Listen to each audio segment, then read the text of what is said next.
Alhamdulillah. Wassalatu wassalam. Ala Rasulillah wa ala alihi wa sahbihi ajmain. Amma ba'd.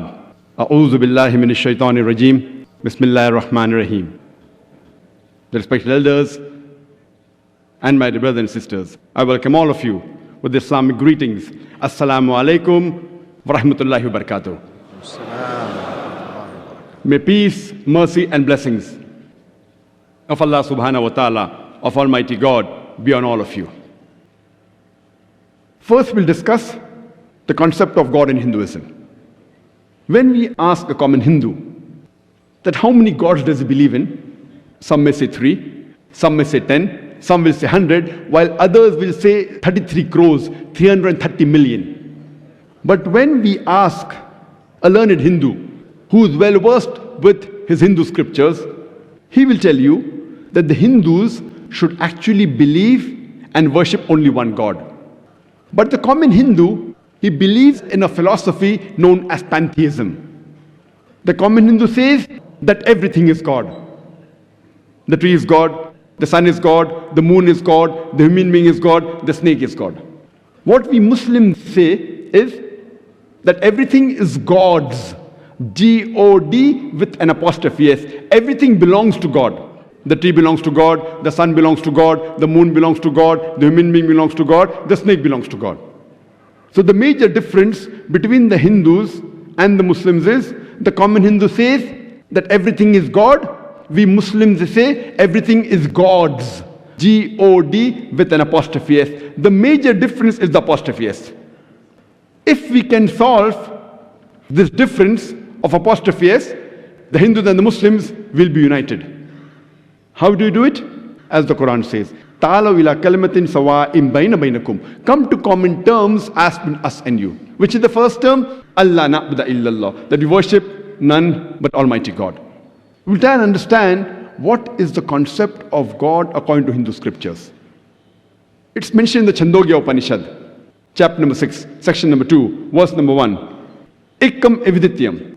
It's a Sanskrit quotation which means God is one without a second. It's mentioned in the Shvetasvetar Upanishad, chapter number 6, verse number 9. Nachasya kasij janitana chadipa. Of that God, there are no parents. He has got no Lord. Almighty God has got no mother. He has got no father. He has got no superior. It's mentioned in the Shvetasvetar Upanishad, chapter number 4, verse number 19. Na tasya pratima asti. Of that God, there is no pratima. Pratima in Sanskrit means an image, a portrait, a picture. It means a painting. It means an idol, a statue, a sculpture.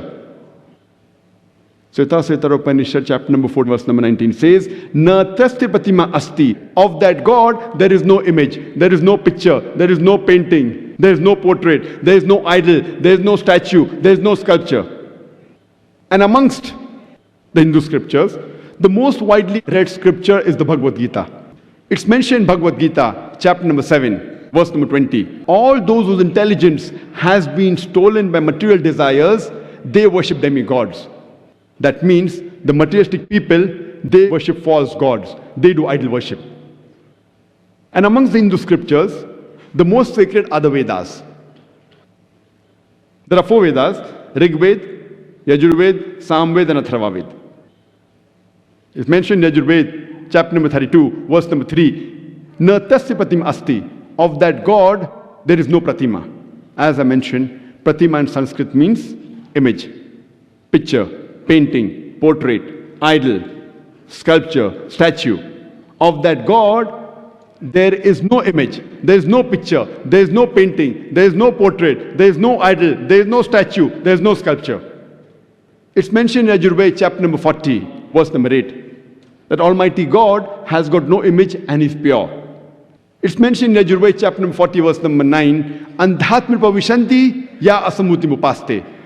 They are entering darkness, those who worship the asambhuti. Asambhuti are the natural things, like water, fire, air, etc. And the verse continues, they are entering more in darkness, those who worship the sambhuti. Sambhuti are the created things, like table, chair, idols, etc. Who says that? Yajurveda, chapter number 40, verse number 9. It's further mentioned in Atharva Ved, book number 20, hymn number 58, verse number 3. Dev Maha Asi, verily great is Almighty God. And amongst the Vedas, the most sacred is Rig Ved. It's mentioned in Rig Ved, book number 1, hymn number 164, verse number 46. Ikkam Sat Vipra Bahuda Vedante. Truth is one, God is one, and sages call him by a variety of names. It's further mentioned in Rig Ved, book number 8, hymn number 1, verse number 1. Ma Chidanadi Sansad, worship him alone.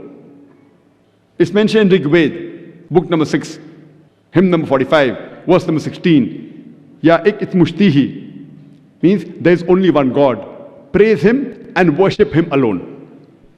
And the Brahma Sutra, the fundamental creed of Hinduism is Ekkam Braham Dyotya Naste. Nena naste kinchan. Bhagwan ek hi hai, dusra nahi hai. Nahi hai, nahi hai, zara bhi nahi hai. There is only one God, not a second. Not at all, not at all, not in the least bit.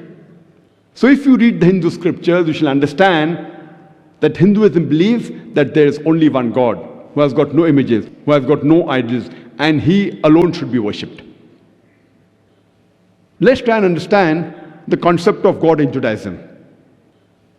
When we read the Old Testament, we come to know, it's mentioned in the book of Deuteronomy, chapter number 6, verse number 4.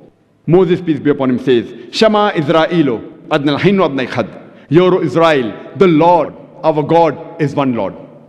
It's mentioned in the book of Isaiah, chapter number 43, verse number 11. Almighty God says, I, even I am Lord, and besides me, there is no other Savior.